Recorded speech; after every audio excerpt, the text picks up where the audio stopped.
반갑습니다. 오늘은 시청자 사연 공포썰 읽어드릴 거고요. 사연을 보내주신 아링이님, 초딩규서님, 현민님까지 감사하다는 말씀 드리면서 인사 한번 시원하게 하고 들어가 보겠습니다.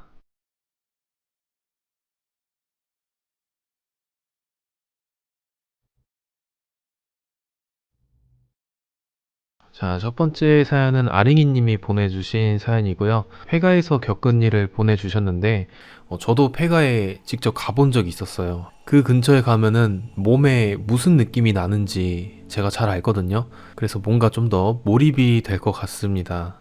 자, 그러면 읽어보도록 할게요. 안녕하세요, 정프님. 재밌게 듣기만 하다가 처음으로 사연 보내봅니다. 닉네임은 아링이로 하겠습니다. 조금 시시할 수도 있고 글 재주도 없어서 재미있게 전달할 수 있을지 모르겠지만 제가 처음으로 가본 폐가에서 겪은 이야기를 공유해 보려고 해요. 때는 작년 여름, 비가 부슬부슬 내리던 때였어. 평소 자주 보는 유튜브 채널들이 고스트 헌터나 공포 채널들이 많아서 자연스럽게 폐가에도 관심을 가지게 되었고, 어쩌다 폐가를 주제로 오픈 채팅이 있다는 걸 알게 돼. 폐가 오픈 채팅방에서 같이 탐방을 갈 사람들을 찾았어. 나는 스쿠터를 타고 다녀서 차가 없었는데 스쿠터로 가기에는 국도를 타야 되니까 차에 비해 너무 오래 걸려서 같이 가는 사람의 차를 얻어 타게 되었어. 내가 사는 곳까지 들렸다 가기엔 목적지에서 너무 멀어져서 내가 스쿠터를 타고 노원구 쪽으로 이동해 한 분이 노원구에서 픽업을 해주시기로 했어. 사실 폐가를 가는 것보다 처음 보는 낯선 사람의 차를 얻어 타는 게 더 공포였지만 다행히 좋은 분이었어. 나를 포함해 총 3명이 포천의 폐가들을 보러 갔고, 그들을 지금부터 A군과 B군으로 지칭할게. 나를 제외한 2사람은 폐가 경험이 많은 분들이었고, 특히 그중 A군은 정말 가장 유명한 고스트헌터 유튜버의 크로원이기도 하셨어. 그래서 경험이 정말 많은 사람이어서 든든하기도 하고 정말 재밌는 경험을 할 수도 있겠다 생각해서 신났지. 귀신을 볼 수 있을까? 라기보다는 A군과 B군 모두 그간 내가 폐가 탐방 방송들을 보며 봤던 여러 장비들이 있다고 해. 그걸 체험해볼 생각을 하니 정말 신났어. 그렇게 포천에 도착했고, 포천에는 정말 많은 폐가들이 있었어.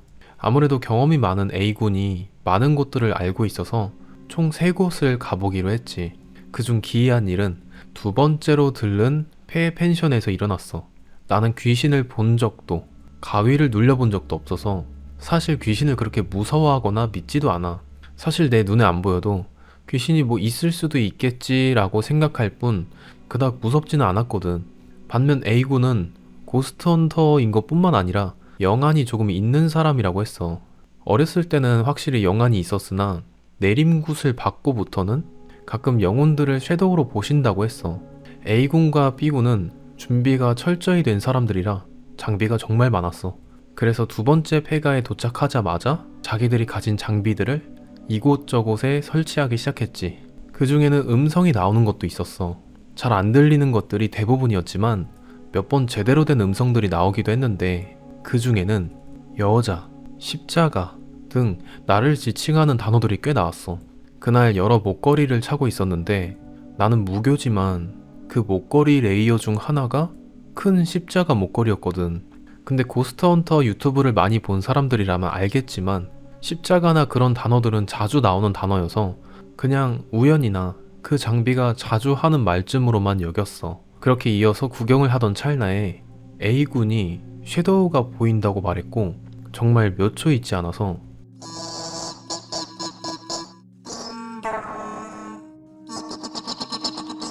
주변의 장비들이 일제히 동시에 울리기 시작했어. 사실 귀신을 볼 수도 있다는 공포보다 이 장비들 소리들이 정말 소름 끼쳐서 그게 더 무서웠어. 그래도 이것도 그저 우연이겠지 혹은 신기하다 정도로 여기고 있었는데, A군이 주변에 한기가 느껴진다고 하더라고. 그래서 나도 A군이 서 있는 곳 옆으로 가봤는데 정말로 한기가 느껴지는 거야. 시작할 때 말했지만 무더운 여름에 비까지 내리고 있었는데 비가 시원하게 내리는 게 아니라 정말 살갗을 끈적하게 만드는 기분 더러운, 정말 습하기만 해서 더 더운 날 있지. 그런 날이었거든. 그런 날에 에어컨 냉방 바람이 분 것처럼 한기가 느껴지는 게 말이 안 되는 상황이었지. 혹여나 바람이 불었다고 하더라도 우린 들어올 때 분명히 문도 닫았거든. 그렇게 처음으로 정말 소름 끼치는 경험을 하고 각자 펜션을 따로 구경을 하고 있었어. 나도 빌린 랜턴을 들고 구경하는 와중에 발뒤꿈치로 무엇을 밟았는데 파바박 하는 작은 소리가 나는 거야. 나는 깜짝 놀라 뒤를 돌았고 무엇인가 하니 바닥에 놓여져 있던 뽁뽁이를 밟은 거였어. 그런데 갑자기 조금 이상한 냄새가 나는 거야. 그 남자들이 기분 좋을 때 배출하는 것과 비슷한 그런 냄새 있잖아. 근데 나는 시골이다 보니 주변에 밤꽃이 있나 보다 하고 생각했지. 내가 다니던 학교 근처에 밤꽃들이 많아서 남자애들이 밤꽃 냄새가 그것과 비슷하다는 말들을 했어서 잘 알고 있었거든. 그렇게 대수롭지 않게 여기고 넘기려 했지만 사실 이때도 이상하다는 생각은 하긴 했어. 왜냐면 모든 창문이 닫혀 있었고 우리가 들어올 때 문도 닫았으니까. 근데 공간이 넓고 창문도 많아서 내가 보지 못한 창문이 조금 열려 있었을 수도 있으니 깊게 생각하지 않으려고 했지. 그리고 이걸 다른 사람들한테 말하기도 그 냄새를 설명하기 조금 민망했고, 아무튼 그렇게 1층 구경을 마치고 우리는 2층으로 향했어. 1층의 복도를 지나가고 있는데 등 뒤로 아까 느꼈던 한기가 등을 따라오는 게 느껴졌고 A군과 B군도 그게 느껴진다고 하는 거야. 그런 이상한 현상이 한 번 더 일어나니 나는 조금 무서워졌어. 특히 이미 이곳을 와봤던 A군이 이곳을 저번에 왔을 때 2층에서 꽤나 뚜렷한 실루엣의 섀도우를 봤다고 했거든. 나는 2층에서 A군과 B군이 장비를 설치하며 구경하는 동안 방들을 들어가지 않고 난간에서 기다리겠다고 했어. 그렇게 기다리는 와중에 아까 맡았던 그 냄새가 조금 스멀스멀 1층에서 올라오는 것 같더라고. 그래서 난간에서 1층을 내려다보고 있었어. 혹시 창문이나 문이 열렸나 보려고. 그걸 본 A군이 뭐하고 있냐면서, 아무래도 오래 방치된 곳이다 보니 위험할 수도 있으니 난간에 기대 있지 말라고 하더라고. 그래서 아까는 조금 말하기 민망해서 하지 못했던 말들을 했지.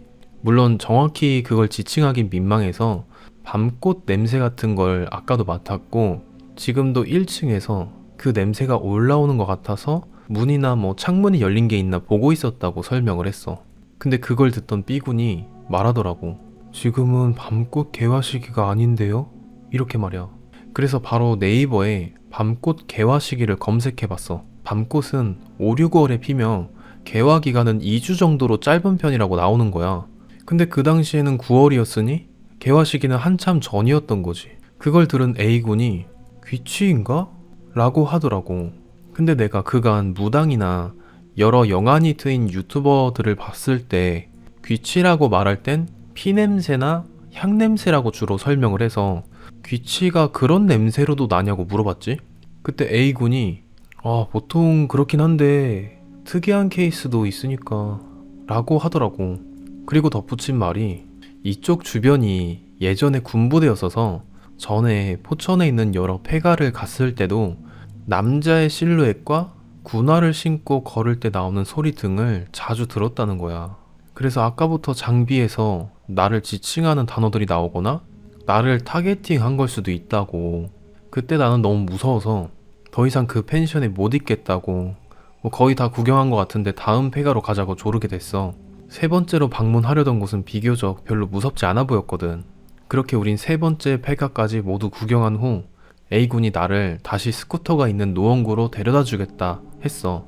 차 안에서 A군이 겪은 여러 공포썰들을 풀어줘서 정말 재밌게 이야기를 하며 돌아갔어. 돌아가는 동안 새벽 내내 부슬부슬 조금만 내리던 비들이 갑자기 폭우마냥 미친 듯이 쏟아지는 거야. 나는 정말 난감했지. 왜냐면 차를 탄다면 문제가 없겠지만 그런 폭우에서 스쿠터를 타고 집까지 운전해 가는 건 너무 위험하거든. 특히 나는 시력이 정말 안 좋아서 렌즈를 낀 상태였는데, 렌즈를 끼는 사람들은 알겠지만 렌즈를 꼈을 때 눈에 빗물이 들어가면 렌즈가 빠질 듯이 뻑뻑해지고 눈을 뜨지도 못할 정도가 되기 때문에 나는 급히 스쿠터가 있는 주변의 모텔들을 검색해 전화해봤어. 다행히 우리가 모든 폐가를 구경하고 왔을 땐 이미 해가 중천에 뜬 아침이었기에 어렵지 않게 빈 방이 있는 모텔을 찾았어. 오래되고 상태가 조금 조악해 보이는 곳이긴 했지만 내가 그런 것까지 따질 상황도 아니었고, 아무튼 내가 배정받은 방은 건물 꼭대기층이었고 모텔 방은 담배 냄새가 남아있는 듯 담배 냄새와 특유의 오래된 곳에서 나는 쿰쿰한 그런 냄새가 났어. 창문도 뭔가로 막혀져 있어서 아침임에도 완전히 컴컴했어. 조금 으스스한 기분이 들었지만 너무 피곤하고 졸려서 빨리 씻고 자고 싶은 생각이 더 컸어서 바로 샤워를 하러 화장실에 들어갔지. 그렇게 재빠르게 씻고 있는 와중에 한 가지 떠오른 말이 있었어. 아링씨, 혹시 모르니 집에 가기 전에 편의점 몇 군데를 들렸다가 가세요. 이 말이 떠올랐는데, 근데 아까도 말했지만 비가 정말 폭우 수준으로 왔었고 A군이 모텔 앞까지 내려줬는데 차에서 모텔 입구까지 10m도 안 되는 거리를 가는 사이에도 옷이 흠뻑 젖을 정도로 심하게 많이 내려서 편의점까지 갈 생각은 1도 못했거든. 그 생각이 잠시 스쳤지만 어차피 내 집도 아니고 모텔이니까 괜찮겠지 하며 씻고 나와서 침대에 누워 잘 준비를 마쳤지. 그러다 갑자기 쿵! 또각또각또각 쿵! 하는 소리가 위쪽에서 들리는 거야. 엘리베이터를 탔을 때 내가 배정받은 방이 꼭대기층에 있었던 걸 봤기 때문에 옆도 아닌 위에서 소리가 나는 게 조금 이상하다고 생각했지. 꿍! 뚜벅! 뚜벅! 그 소리는 분명 층간소음처럼 생활할 때 나는 걸음걸이 소리 같았어. 그래서 뭐 옥상에 옥탑방이라도 있나 사고 생각했어. 말했다시피 내가 돌아왔을 땐 이미 해가 뜬 시간이었고 사람들이 하루를 시작하는 시간이기도 했으니까 옥탑방이 있다면 충분히 날 수 있는 소리라고 생각했거든. 그렇게 너무 피곤해서 누운 지 3분도 되지 않았을 때 잠에 든 것 같아. 잠들기 전까지도 그 소리가 계속 났지만 내가 사는 자취방의 위층도 층간소음이 꽤 있는 편이라 익숙해서 그게 크게 거슬리지 않았어. 자고 일어나니까 이미 오후 5시였고 다행히 비는 멎어 있었어. 스쿠터를 주차해 놓은 곳까지 걸어갔어. 그러다 문득 자기 전에 들었던 소리가 생각나서 모텔 건물 전체가 보일 정도로 멀어졌을 때 모텔 쪽으로 몸을 돌려봤어. 그리고 너무 충격을 먹었어. 그 건물은 옥탑이 없는 건물이었어. 그러니까 지붕에 기와 비슷한 오래된 빌딩에 많이 덮여있는 붉은 기와 벽돌 같은 걸로 덮여 있었던 거야. 그 길로 나는 너무 무서워서 결국 집을 들어가기도 전에 편의점을 5곳이나 방문했고 소금까지 사서 온몸에 소금도 뿌리고 집으로 돌아갔어. 다행히 이후에는 별다른 이상 현상이 없었지만 평소에 향을 좋아해서 향을 자주 태웠었는데 향이 귀신을 부를 수도 있다고 해. 그 이후로 향도 잘 안 태우고 살고 있어. 제가 직접적으로 형체를 본 것은 없어 사실 이야기가 크게 무섭지 않을 수도 있을 것 같아요. 하지만 제가 겪었을 당시엔 너무 무서웠고 지금 생각해도 소름 돋는 일이기에 재미가 없었을 수도 있지만 공유해보고 싶었어요. 비하인드로 그 인연으로 B군과 짧게 연애도 했었습니다. 물론 지금은 전남친으로 남아있지만요. 분명 이야기는 A랑 훨씬 많이 했는데 B군이 좀 잘생겼었고 서로 이미 보자마자 조금 그런 게 있었거든요. 아무튼 읽어주셔서 감사하고 요즘 영상도 자주 올려주시고 라이브도 해주시는데 너무 재밌게 잘 보고 있습니다. 퇴사 축하드리고 그럼 이제 더 영상 공장을 돌려주시면 감사하겠습니다. 파이팅! 아이 감사합니다. 자 여기까지 아링이 님이었고요. 와 요번 아링이 님 사연 진짜 레전드였습니다.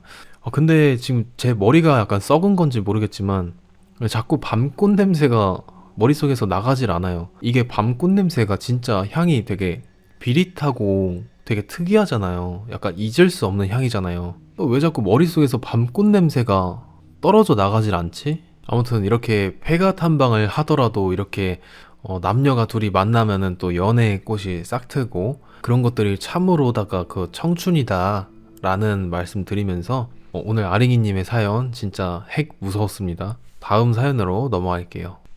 자, 두 번째 사연은 초딩교사님이 보내주신 사연이고요.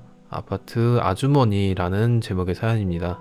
얼마 전에 제가 아파트 이웃설을 풀었었는데 제 채널 보시는 분들 중에 아파트에 사시는 분들이 많으신지 되게 공감을 해주시는 분들이 있더라고요. 그래서 이번 썰도 아파트에 사시는 분이라면은 조금 더 무서운 이야기가 되지 않을까 생각을 합니다. 네, 그러면 바로 읽어볼게요. 정푸님, 제 닉네임 초딩교사로 부탁드려요. 일단 오늘 보내드린 사연은요. 오래전에 구식 아파트에 살았을 때 입주민이랑 다퉜던 이야기고요. 일부 더러운 내용도 있어서 시청자분들께 미리 너무 죄송하다고 말씀드리고 시작을 하시는 게 좋을 것 같아요. 부탁드릴게요. 죄송합니다.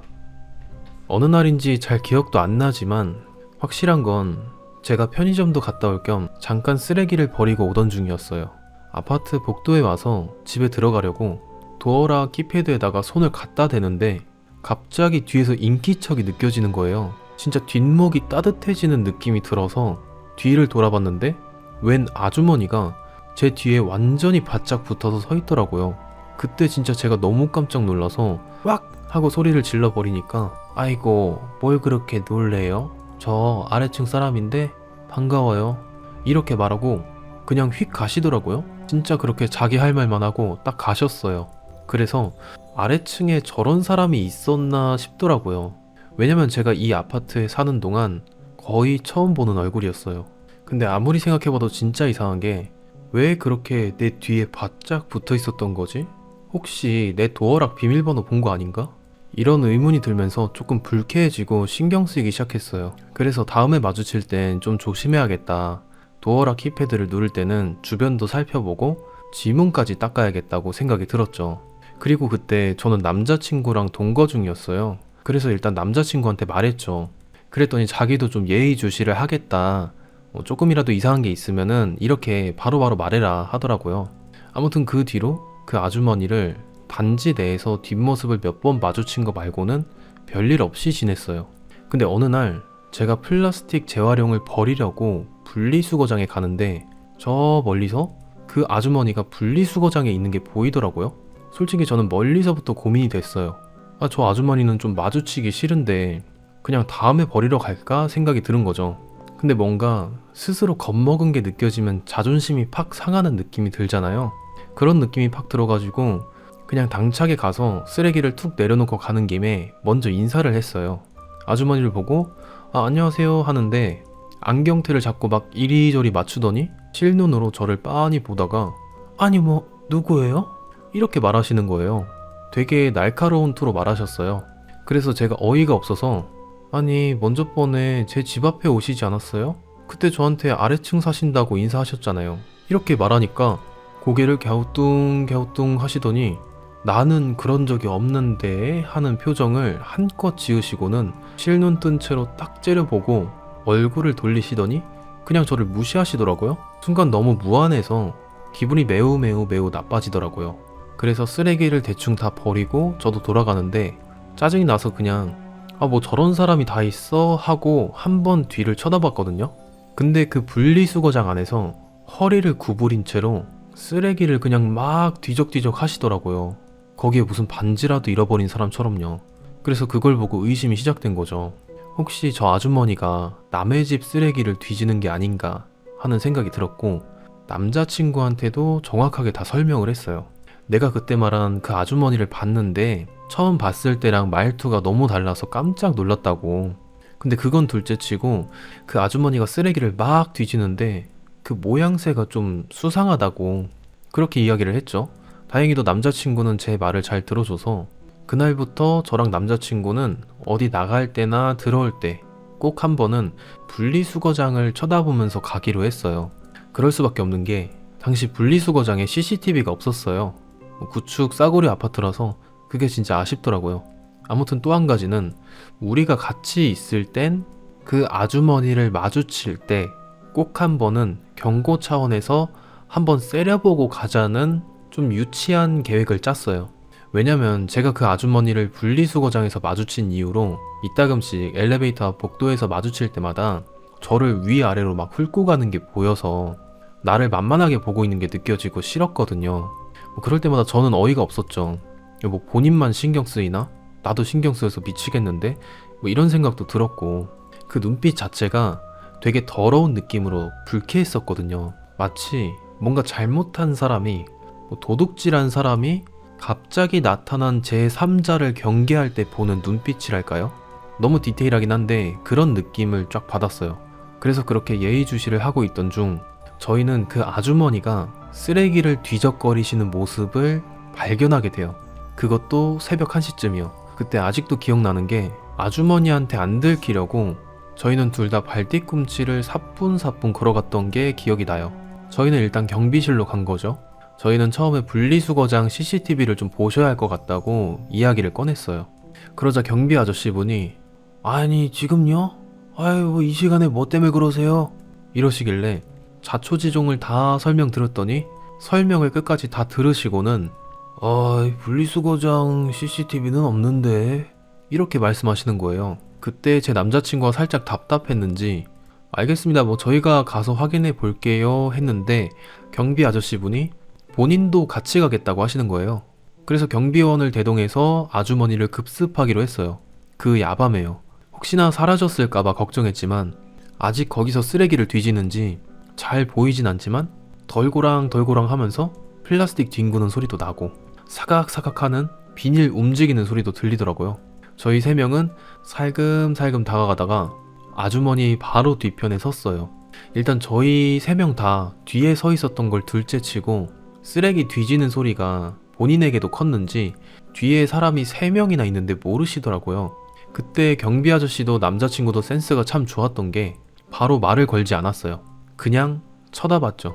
그렇게 계속 보고 있는데 아주머니가 종량제 쓰레기에서 뭔가를 발견하고는 뭐 찾고 있던 게 나왔는지 뭔가 계속 보더니 패딩 주머니에서 검정색 비닐봉지를 꺼내더라고요. 그리고 그걸 봉지 안에다가 넣은 거예요. 그러더니 다시 또 쓰레기를 뒤지고 반복하시는데 갑자기 제 남자친구가 아주머니의 등 뒤로 가까이 다가가는 거예요.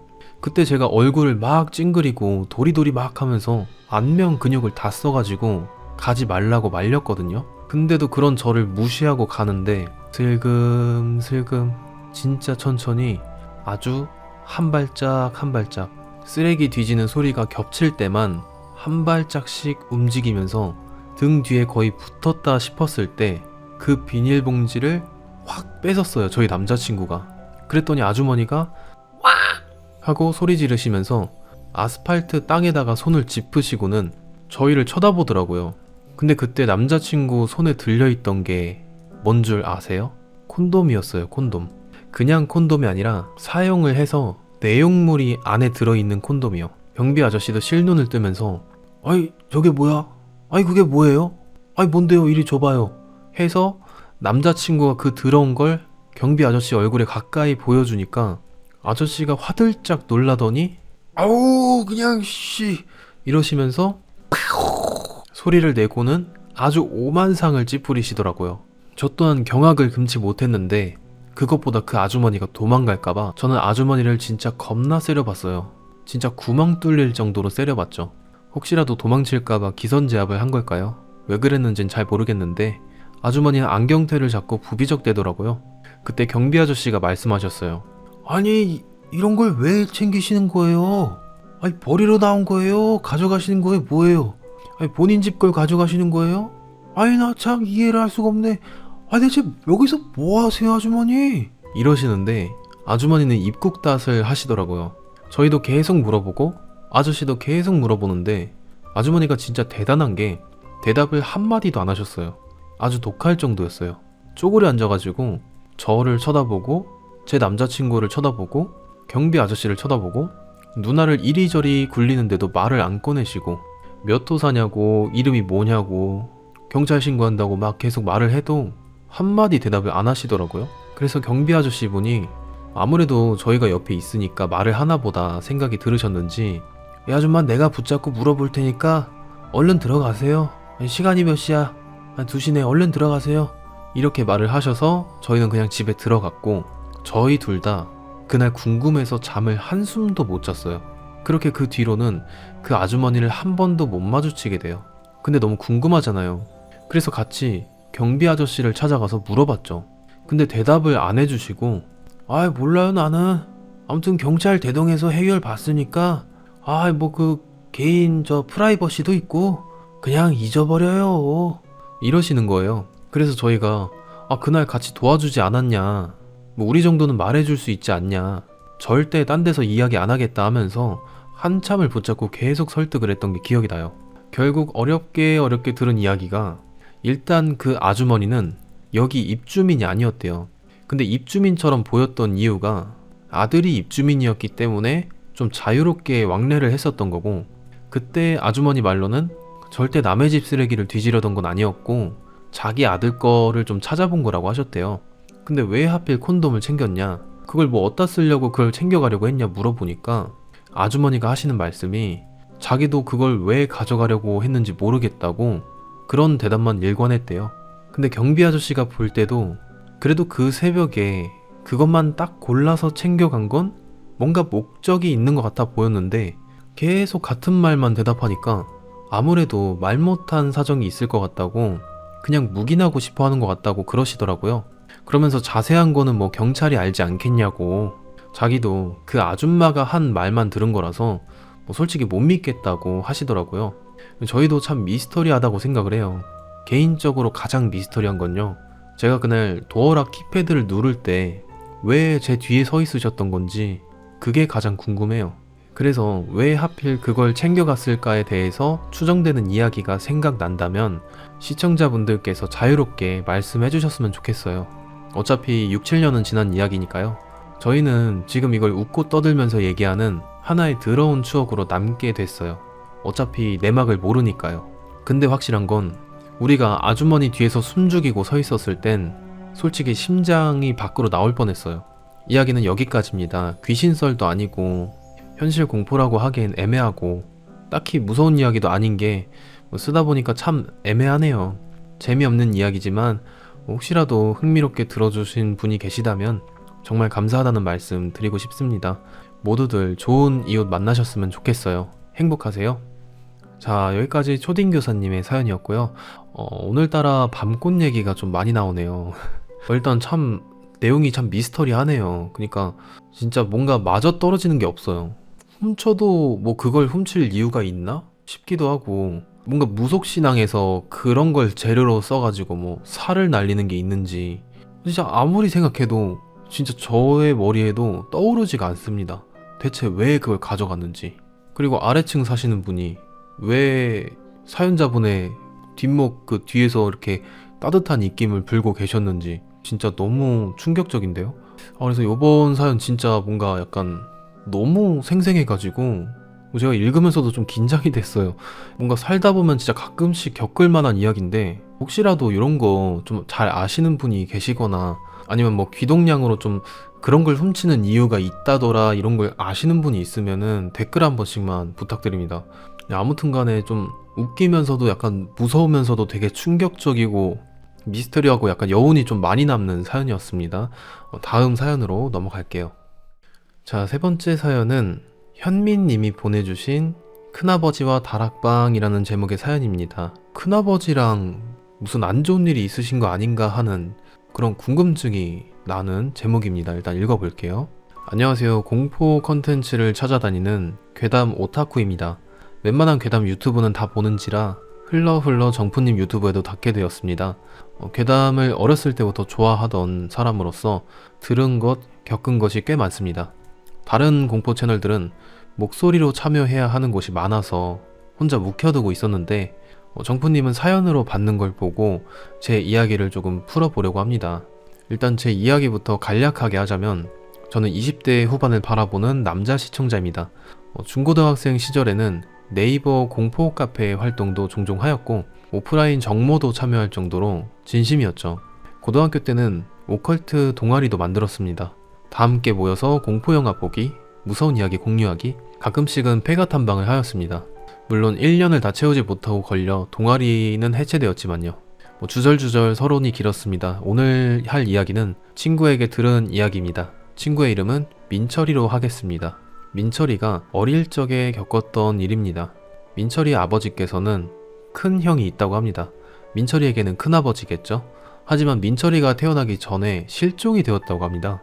민철이의 아버지께서는 형님께서 돌아가셨을 수도 있었겠다는 생각을 하여 최대한 잊고 살았다고 하십니다. 당연히 언급하는 일도 없었겠죠. 그렇게 민철이는 큰아버지의 존재를 몰랐다더군요. 그러던 어느 날 아버지께서 며칠간 집에 들어오시지 않았답니다. 걱정이 된 민철이는 어머니께 아버지가 어디 갔느냐 물었고 어머니께서는 그때 큰아버지의 이야기를 해줬다고 합니다. 실종되었던 큰아버지께서 본가와 한참 떨어진 곳에서 잘 살고 있었다고, 일이 있어서 연락을 하지 못하다가 어느 정도 일이 해결되어 아버지와 연락이 되었다고. 그렇게 며칠이 지나고 민철이의 아버지가 돌아오셨고 큰아버지의 안부를 확인한 아버지는 묘하게 홀가분한 표정이셨다고 합니다. 내심 걱정을 하고 계셨던 거죠. 반주를 하면서 어머니와 이야기를 하는 아버지의 목소리는 되게 상기되어 있었다고 합니다. 큰 목소리로 하시는 이야기가 민철이한테도 들렸다고 하더군요. 깨끗하게 돈 벌어서 큰 저택에 살며 외제차를 끈다고 어머니께 자랑 아닌 자랑을 하셨답니다.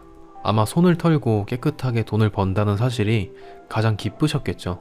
또다시 며칠이 지나고 부모님과 함께 큰아버지 댁으로 놀러 갔다고 하네요. 크지 않은 동네에 지어진 큰 단독주택. 아버지의 말대로 잘 살고 계신 것 같았습니다. 처음 본 큰아버지의 모습은 아버지와 놀라울 정도로 닮았지만 고된 일을 많이 겪으셨는지 실제 나이차보다도 훨씬 나이가 들어 보이셨다고 합니다. 비싼 소고기도 먹고 외제차도 구경하고 2층으로 된 주택 곳곳을 탐험하기도 하며 큰아버지 주택을 여기저기 구경한 민철이는 너무 좋았답니다. 그러다 2층의 손님방 뒤에 작은 문을 봤다고 하더군요. 쌓인 이불 뒤에 있던 그 문은 마치 옛날 한옥집에 있는 다락방 문같이 창호지가 발린 성인 여자 키 정도의 작은 문이었답니다. 호기심이 생긴 민철이는 이불을 걷어내며 문을 살펴보았고 그때 올라온 큰아버지께서는 민철이에게 호통을 쳤다고 합니다. 잠궈놨던 문을 어떻게 열었냐면서 민철이를 내보내고 손님방의 문을 잠그셨죠. 인자하시던 큰아버지의 호통에 놀랐던 민철이는 아무 말도 하지 못하고 어머니에 안겼다고 합니다. 하지만 민철이는 저에게 그 문이 잠겨있지 않았다고 했습니다. 오히려 활짝 열려 있었다고 했죠. 그렇게 시간이 어느 정도 흐르고 큰아버지와 왕래가 잦아진 민철이네 가족은 큰아버지 집에 가는 일이 많았다고 합니다. 그때마다 큰아버지께서는 민철이를 2층에 올라가지 못하게 하셨죠. 호기심이 한창 많을 나이였던 민철이는 호시탐탐 기회를 엿봤다고 합니다. 그러던 어느 날 대낮부터 어른들끼리 술판을 벌인 날이 있었다고 하네요. 옆에 앉아서 안주를 주워 먹었던 민철이는 진지해지는 대화를 피해서 다시 저택 탐험을 시작했죠.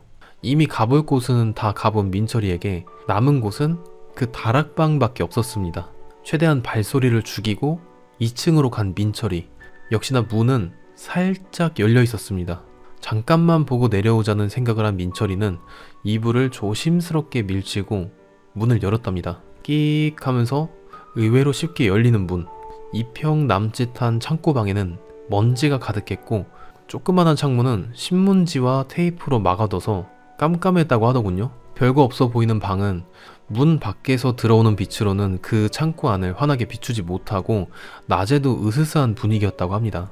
창고 안을 둘러보던 민철이. 그때 창호지로 된 문이 끼익 쾅 하고 닫혔습니다. 문이 닫히자 놀란 민철이는 문을 열려고 했지만 창호지로 된 얇은 문이 열리지 않았다고 합니다. 특별한 잠금 장치도 없었는데 말이죠. 민철이는 창호지를 찢어서라도 나가려고 했지만 왜인지 창호지에 닿은 손에 힘이 들어가지 않았답니다. 마치 꿈에서 주먹을 날리듯 손끝에 힘을 주어서 할켜도 창호지를 살살 긁는 게 최선이었다고 해요. 그렇게 어둡고 으스스한 작은 방에 갇힌 민철이는 펑펑 울었답니다. 살려달라고 소리치면서 울면 물론 혼나긴 하겠지만 아래층에 있는 어른들이 구하러 올 거라고 생각을 한 거죠. 하지만 1분이 지나고 2분이 지나고 목이 다 쉬도록 소리를 질러도 어른들의 기척이 없었습니다. 지친 민철이는 머리를 창호지 쪽으로 하고 무릎을 꿇은 채 몸을 웅크리고 벌벌 떨었다고 합니다. 그때 뒤에서 소리가 들렸답니다. 사각사각사각사각. 손톱으로 바닥을 긁는 소리. 쥐가 있는 줄 알고 놀란 민철이는 그대로 몸이 굳어 차마 뒤를 돌아보지 못했습니다. 톡톡 사각사각사각. 그것은 쥐가 아니었습니다. 손톱으로 바닥을 긁다가 이따금씩 두들기는 소리였죠. 사각사각사각 톡톡톡톡 사각사각사각 톡톡톡톡. 점점 빨라지는 소리에 심장이 빠르게 뛰고 식은땀이 나던 민철이는 어느 순간 기절을 하게 됩니다. 눈을 떠보니 어머니의 무릎 위였습니다.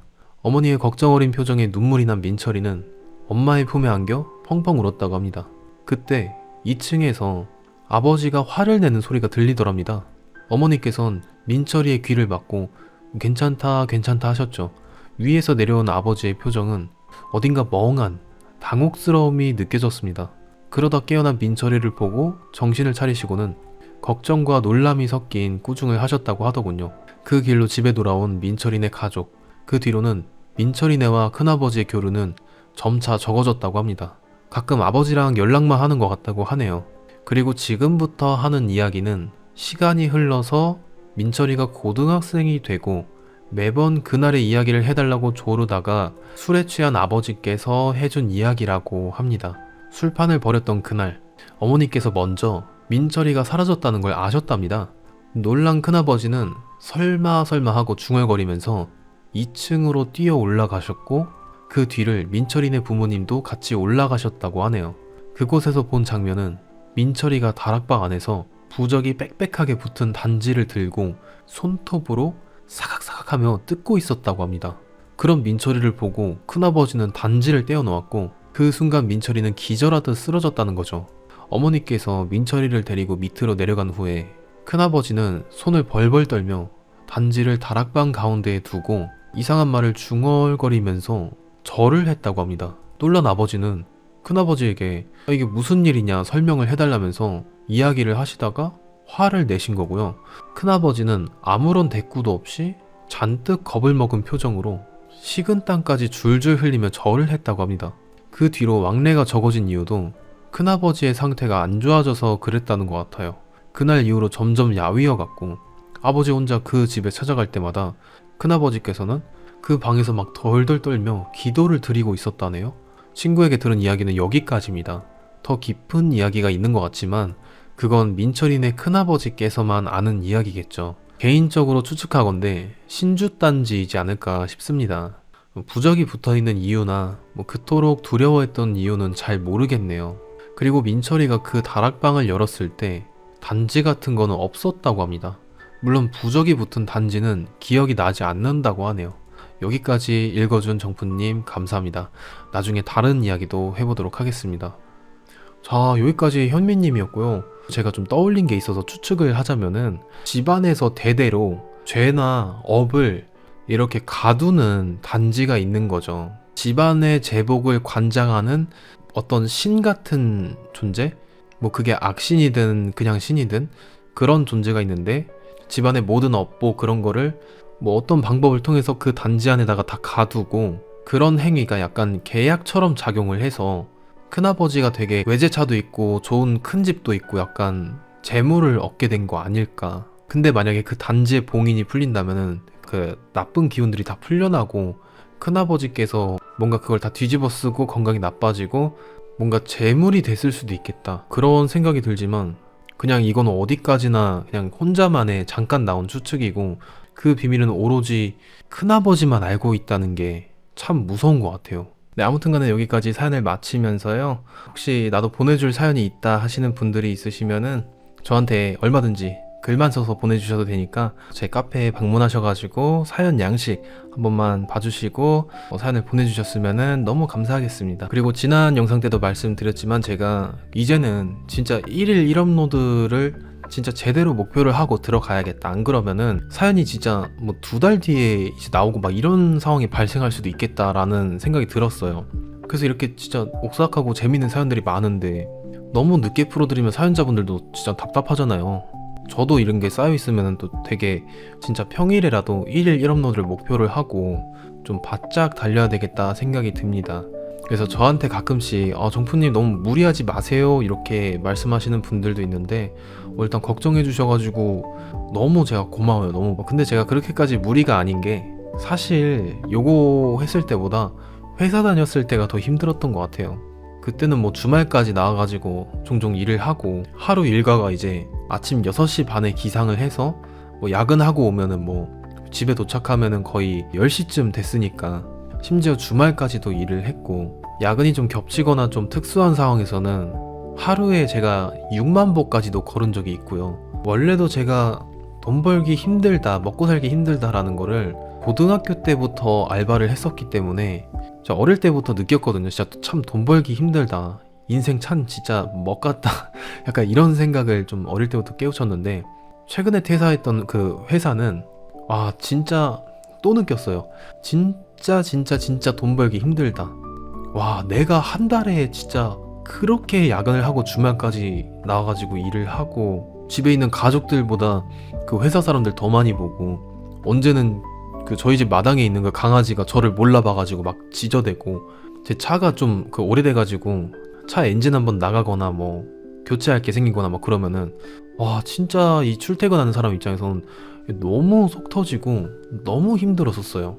그나마 이제 같이 친하게 지냈던 사람들, 저랑 성격이 좀 잘 맞는 그 동료들을 좀 만나가지고 그래도 재밌게 회사 생활하고 저를 잘 챙겨주시고 좋은 분들이 많아가지고 나름 잘 다녔었는데, 결국에는 그게 중요한 것 같아요. 진짜 남자라면은, 아니 그냥 남녀를 떠나서요, 30대가 넘어가서 앞자리가 꺾이는 순간에 내가 뭔가 해놓은 게 없으면은 사람이 되게 뭔가 스스로 없어 보인다라고 생각하게 되는 그런 게 있더라고요, 저한테는. 그래가지고 어떤 분들은 댓글로 이렇게 말해요. 정프님 진짜 이렇게 열심히 하시는 이유가 뭐예요? 진짜 본받고 싶습니다. 정말 가끔씩 그런 댓글이 한 번씩 달리거든요. 근데 저는 거기에 이제 선뜻 대답을 못 해주겠는 게, 저는 제가 지금도 열심히 하고 있지 않다라고 생각이 들어요. 그냥 진짜 제가 모자르다고 생각해요, 되게. 그래가지고 지금도 솔직히 컨텐츠적으로도 되게 고민이 많아요. 어떻게 해야지 더 많은 시청자들을 끌어올릴 수 있을까? 어떻게 해야지 지금의 수익보다 좀 더 올릴 수 있을까? 어떤 이야기 위주로 좀 전달해드려야지 좀 더 좋아할까? 내가 막 연기를 빡세게 해야 될까? 아니면은 좀 적당히 해야 될까? 뭐 그런 것도 계속 고민을 하고, 계속 그 고민의 연속입니다. 근데 또 저는 이제 그런 분들 보면 진짜 너무 고마워요. 어떤 분들이냐면은 운전할 때 듣고 있어요, 뭐 공부하다가 듣고 있어요, 설거지 할 때 듣고 있어요, 뭐 할 때 듣고 있어요, 요렇게 말씀해 주시는 분들이 너무 좋은 게, 제가 이렇게 막 연기를 하고 막 소리 지르고 이렇게 발작을 할 때가 있는데 그럼에도 불구하고 제 목소리에 안정감을 느끼시는 분들이라고 생각이 돼가지고, 그래서 그게 너무 고마운 거예요. 왜냐면 제가 막 딴 데 알바 같은 거 했을 때도 한쪽 귀에다가 이어폰 꽂고 공포 라디오 뭐 계속 듣고 그랬었거든요. 그래서 이제는 내가 사람들한테 이제 들려주는 입장이 됐다라는 게 너무 실감이 나니까 항상 그런 댓글을 볼 때마다 항상 되게 뿌듯합니다. 또 이러시는 분들도 있어요.